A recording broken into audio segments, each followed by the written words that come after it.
Madame, Monsieur, bonsoir. Eid Moubarak Saïd, 18h30 sur Al-Oula, c'est l'heure du journal. Voici les principaux titres de l'actualité.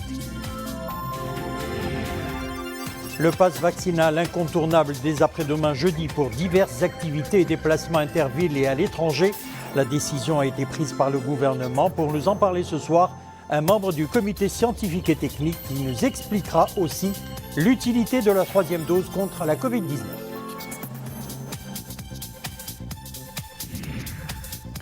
Mise en échec d'une grande opération de trafic international de drogue, dont 355 kg de cocaïne au port de Tangemed.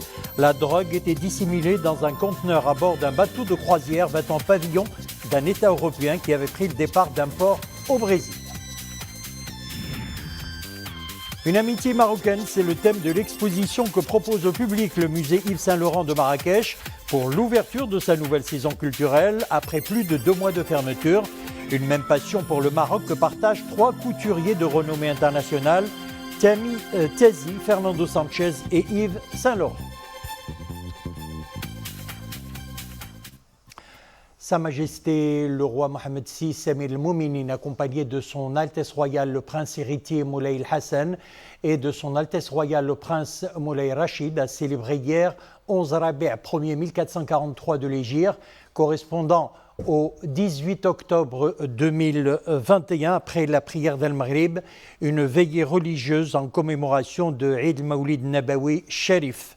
Au vu de la poursuite des mesures préventives qu'implique l'évolution de la situation sanitaire, Sa Majesté le roi a bien voulu célébrer cette nuit bénie dans un cadre privé et avec une assistance très réduite dans le strict respect de ces mesures. Et toujours à l'occasion de la célébration par la Oumma islamique de Eid al-Mawlid Nabawi Sharif, Sa Majesté le roi Mohammed VI Amir al-Mouminin a adressé des messages de félicitations aux chefs d'État frères des pays islamiques. Dans ces messages, le souverain leur exprime ses félicitations les meilleures, implorant le Très-Haut de renouveler cette occasion bénie pour eux dans la santé, la quiétude, la prospérité et davantage de bonheur et de bien-être. Et à l'occasion de Eid al-Mawlid Nabawi de cette année 1443 de l'Hégire, Sa Majesté le roi Mohammed VI a bien voulu accorder sa grâce à un ensemble de personnes condamnées par différents tribunaux du royaume. Ces personnes sont au nombre de 510 et elles se présentent comme suit.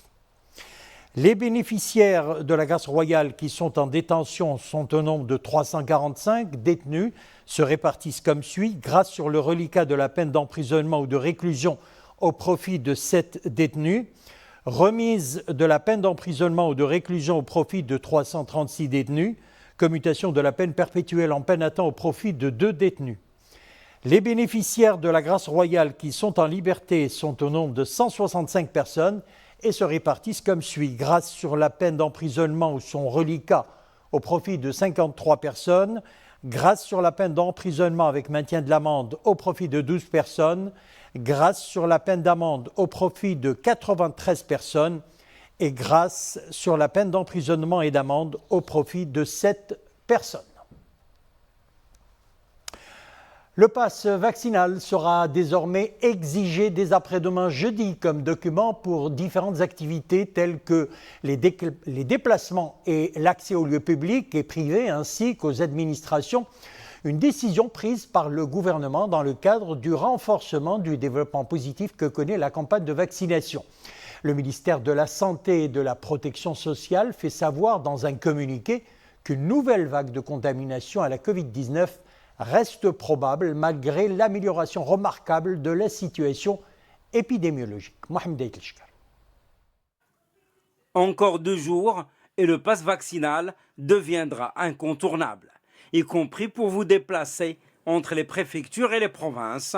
Seul le pass vaccinal vous en donne le droit en tant que document de voyage et même chose pour pouvoir voyager à l'étranger.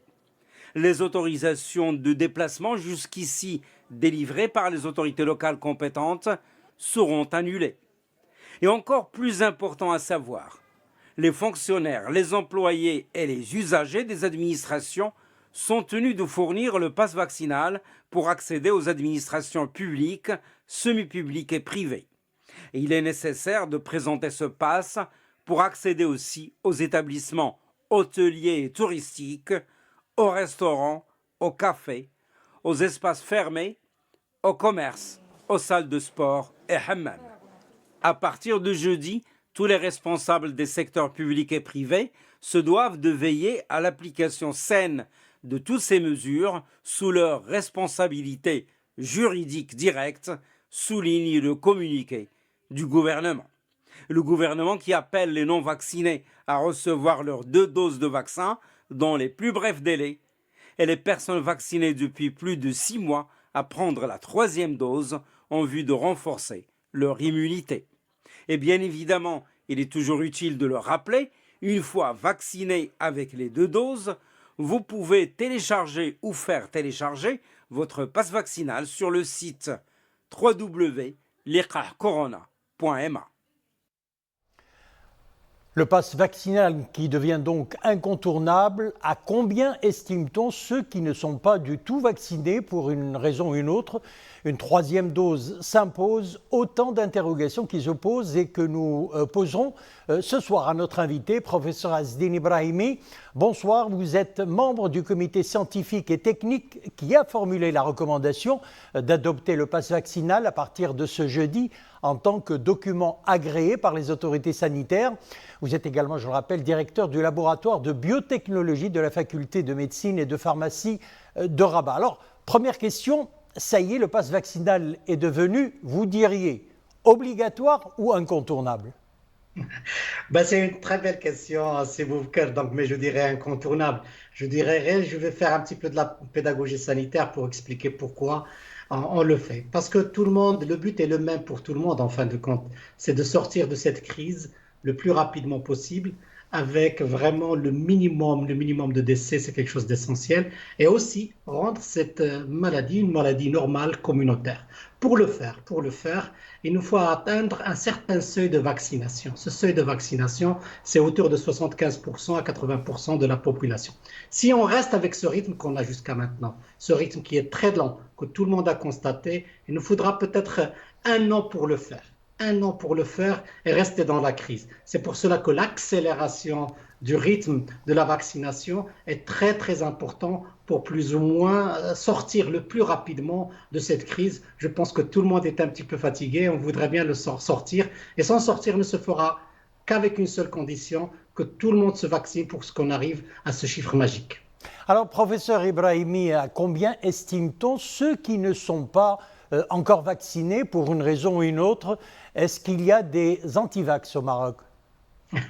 Très très belle question, encore une fois, s'il vous plaît, parce que moi je pense les anti-vax au Maroc, non, parce qu'en fin de compte, on a une culture de vaccination. Tout le monde se vaccine au Maroc, et si je vous demande combien de vaccins vous avez fait, certainement vous en avez fait une dizaine ou plus. Donc je pense que c'est plusieurs raisons. Donc je pense qu'il y a des gens qui craignent un petit peu de tout ce qui est nouveau, des gens qui sont jeunes, qui ne voient pas l'intérêt de se faire vacciner. Mais en fin de compte, quand on fait un calcul très très simple, c'est en fin de compte, la population cible était de 30 millions. Là, on est à peu près à 23 millions de personnes vaccinées avec la première dose. Il nous reste à peu près 6 à 7 millions. Quand on regarde ces catégories, il y a 2 types de catégories.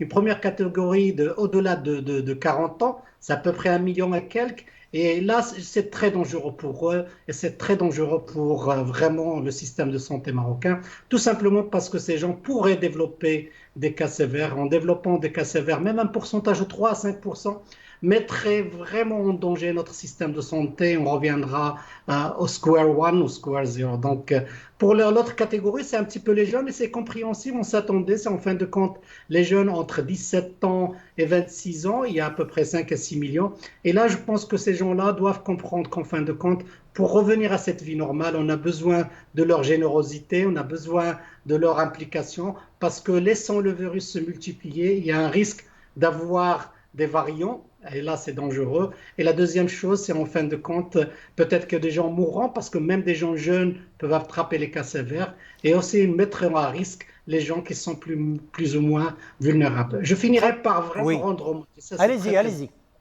Je voudrais rendre hommage aux jeunes entre 12 et 17 ans et leurs parents qui ont vraiment se sont fait vacciner vraiment avec une façon incroyable et on est arrivé à peu près à 80% de la population de 12 à 17 ans qui est vaccinée. C'est quelque chose qui permettra le retour facile aux écoles. Donc moi, je lancerai un appel. Voilà. On voudrait tous s'en sortir le plus rapidement possible. Il y a une question qui se pose. Et là, vraiment, je pense que tout le monde se la pose. Est-ce que les gens non vaccinés, pourquoi ils seront un danger pour eux-mêmes et pour les autres? Pour une raison très simple. Justement, c'était la question que j'allais vous poser. Une personne même vaccinée peut-elle contaminer ou transmettre le virus à une autre personne? Où réside la différence? C'est très légitime ce que vous dites là, c'est très légitime comme question. Mais là, je donnerai les chiffres du CDC. Le CDC, c'est le Control Disease Control des États-Unis, et c'est la haute autorité vraiment qui supervise les infections aux États-Unis. Les chiffres sont implacables, très clairs. Si une personne est non vaccinée, elle a 5 à 6 fois de chances d'être infectée et donc de transmettre l'infection. 5 à 6 fois. Une personne non vaccinée aussi serait vraiment à risque de mourir jusqu'à 11 fois. Il risque aussi une personne non vaccinée à aller à l'hôpital entre 11 à 19 fois par rapport à une personne vaccinée. Donc tout le monde comprend, en fin de compte, en regardant ce chiffre, l'intérêt scientifique de se faire vacciner parce que vous infectez plus, vous courez un danger pour vous-même et le pire, peut-être, laqdallah, vous allez perdre votre vie. Donc ces études-là qui ont été réalisées le mois d'août, vers la fin du mois d'août, sur l'infection avec le variant Delta, sont implacables, très claires, et ils ont donné une base plus ou moins pour une recommandation scientifique pour le pass sanitaire, ou le pass vaccinal, bien sûr. Alors, professeur, beaucoup de personnes se posent la question, et c'est la question que je vais vous poser ce soir. Une troisième dose, pourquoi est-elle nécessaire? Voilà, donc c'est très très simple. Donc moi je me suis vacciné déjà avec une troisième dose, donc pour que tout le monde le sache. Donc je suis toujours vivant, je suis là. Donc là, une troisième dose, c'est à travers les chiffres marocains. Les chiffres marocains étaient très très clairs. Donc on a fait regarder l'épidémiologie au cours du mois d'août, du mois de septembre, pour regarder pourquoi les gens vaccinés, plus ou moins, se sont décédés ou ont décédé. Tout simplement, on a trouvé que ces gens sont d'un âge à peu près de 70 ans. Ils ont une comorbidité ou triple comorbidité, que ce soit le diabète, que ce soit l'obésité, que ce soit l'hypertension. Et le troisième point essentiel aussi, on a trouvé que ces gens, ça faisait au moins 6 mois qu'ils se sont fait vacciner. Et donc, c'est pas magique en fin de compte, ni vraiment sorcier, ni vraiment être très intelligent de recommander en fin de compte pour que les gens au-delà d'un certain âge, à peu près 65 ans, des personnes avec des comorbidités, des personnes qui ont passé entre la deuxième dose et maintenant à peu près une durée de 6 mois, de se faire vacciner avec une troisième dose. Et là, je rappellerai que les troisièmes doses sont là. Vous pouvez choisir ce que vous voulez entre Sinopharm et Pfizer et vous pouvez faire n'importe où et c'est toujours gratuit et c'est pour préserver votre vie. C'est ça, c'est essentiel pour les gens, pour cette catégorie, qu'ils le sachent. Là, on est en train de dire, c'est tout simplement à ces gens, pour avoir une immunité plus grande, parce qu'à partir de 6 mois de la deuxième dose, votre immunité a baissé. Il y a plusieurs études à l'international qui le démontrent. Professeur Ezden Ibrahimi, merci d'avoir répondu à nos questions et d'avoir été en direct avec nous depuis Kenitra. Je rappelle, vous êtes membre du comité scientifique et technique qui a formulé d'ailleurs la recommandation d'adopter le pass vaccinal à partir de ce jeudi en tant que document agréé. Vous êtes également directeur du laboratoire de biotechnologie de la faculté de médecine et de pharmacie de Rabat. Merci. La campagne vaccinale anti-Covid se poursuit. Un total de plus de 784 400 personnes ont reçu la troisième dose, 2 semaines après le lancement de l'opération. Le nombre des primo-vaccinés approche aujourd'hui la barre des 23,5 millions, alors que celui des personnes ayant reçu la deuxième dose vient de dépasser la barre des 21 millions. Et concernant les principaux indicateurs et les signes positifs sont toujours là. L'amélioration est nette, surtout en termes de décès et de nouveaux cas. Durant ces dernières 24 heures, on dénombre 499 nouveaux cas et on déplore 5 nouveaux décès. Direction la ville du Détroit à présent avec la mise en échec d'une grande opération de trafic international de drogue et de psychotropes au port de Tanger-Med. Les services de la Sûreté nationale du port ont procédé à la saisie d'une importante quantité de psychotropes, mais également de 355 kg de cocaïne emballés, dissimulés dans 40 valises noires. Abdel Ali Gennouni, Fenna Shakil Alaoui, Iman Ablo. 1 tonne et 355 kilos de cocaïne. Une quantité record saisie par les services de la Sûreté nationale. Une grande opération de trafic international avortée au port Anjamed. إجراءات المراقبة والتفتيش التي باشرتها مصالح الأمن الوطني مكنت من الاشتباه في طريقة. Les mesures de contrôle de fouilles menées par les services de la Sûreté nationale ont suscité des suspicions concernant la méthode de scellement d'un conteneur à bord d'un bateau de croisière battant pavillon d'un État européen qui avait pris le départ d'un port au Brésil à destination des ports d'Anvers, ce qui a nécessité de le soumettre à une fouille minutieuse par les brigades cynotechniques. Cette fouille a permis la découverte et la saisie de cargaisons de cocaïne emballées et dissimulées dans 40 valises noires.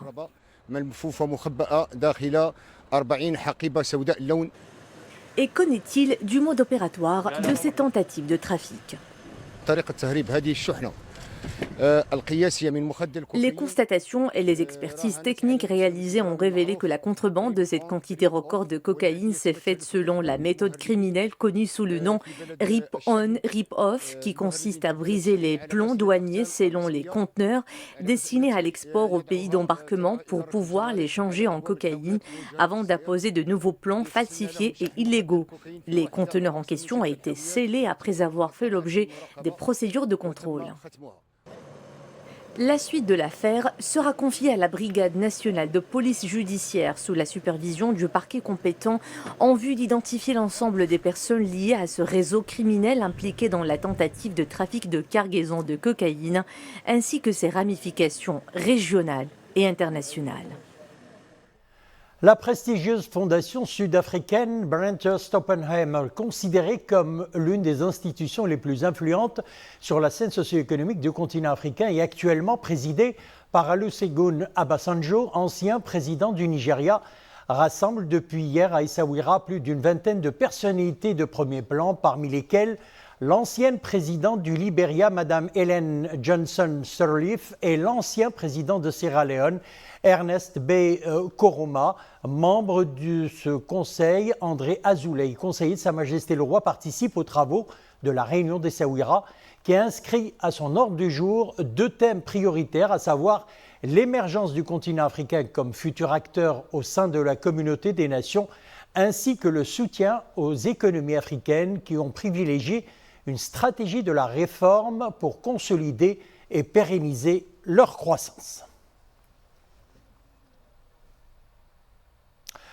Le diplomate Abdelwahed Belkziz s'est éteint aujourd'hui dans un hôpital à Rabat à l'âge de 82 ans.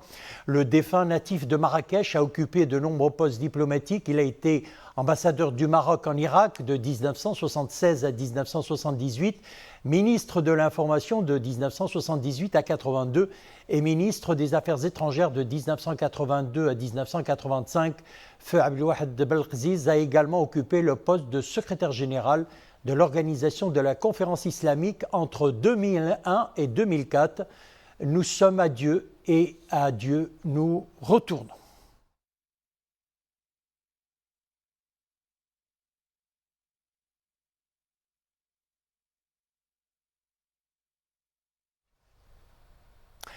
Ils partagent la même fascination pour la richesse du répertoire décoratif marocain. 3 couturiers de renommée internationale, Tammy Tazi, Fernando Sanchez et Yves Saint-Laurent. Une amitié marocaine, c'est le thème d'ailleurs de l'exposition que propose au public le musée Yves Saint-Laurent de Marrakech pour l'ouverture de sa nouvelle saison culturelle. Après plus de 2 mois de fermeture, une même passion pour le Maroc, pour ses couleurs, son exubérance et le foisonnement de ses richesses que nous découvrons dans ce reportage signé Nisrine El Hamdaoui, Mu'tasim Billah El Bouazaoui.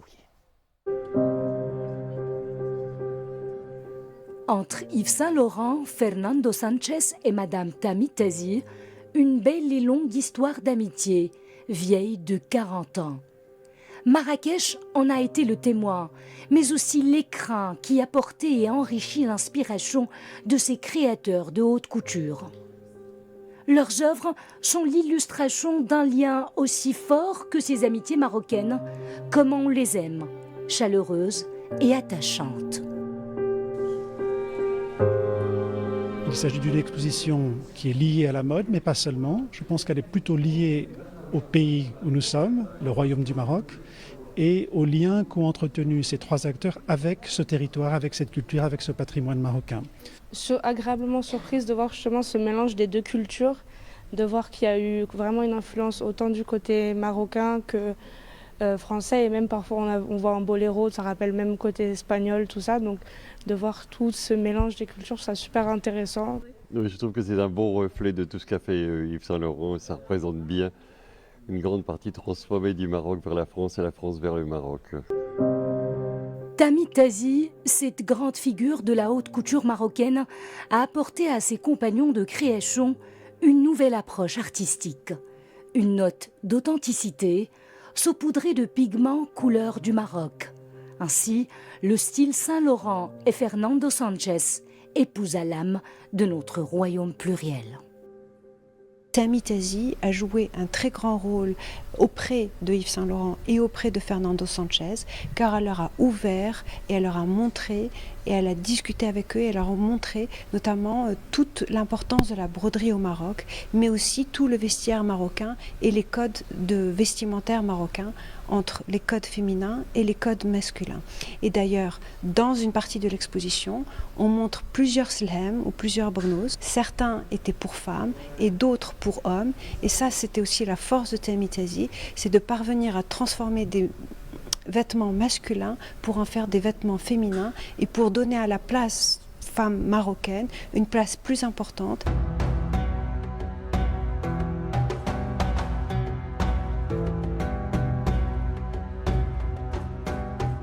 L'exposition Amitié marocaine retrace la démarche artistique évolutive de ces trois grands créateurs de mode qui ont choisi de dialoguer de la manière la plus élégante.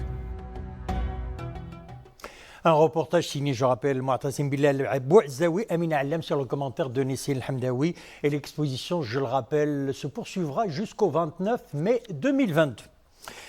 Direction à présent la province de Berkane, Madar plus précisément, où s'est ouverte la 16e édition de la rencontre mondiale du soufisme. Placée sous le haut patronage de Sa Majesté le roi Mohammed VI, l'événement connaît la participation d'un parterre de ulama, chercheurs et intellectuels du Maroc, d'Europe, d'Asie, d'Australie, d'Afrique et d'Amérique et se tient cette année en mode hybride avec certaines activités tenues en présentiel. Au programme, plusieurs conférences et activités placées sous le thème « Soufisme et valeurs humaines, du local à l'universel ». Rachid Latabi, Mounia Marouche, Imanable.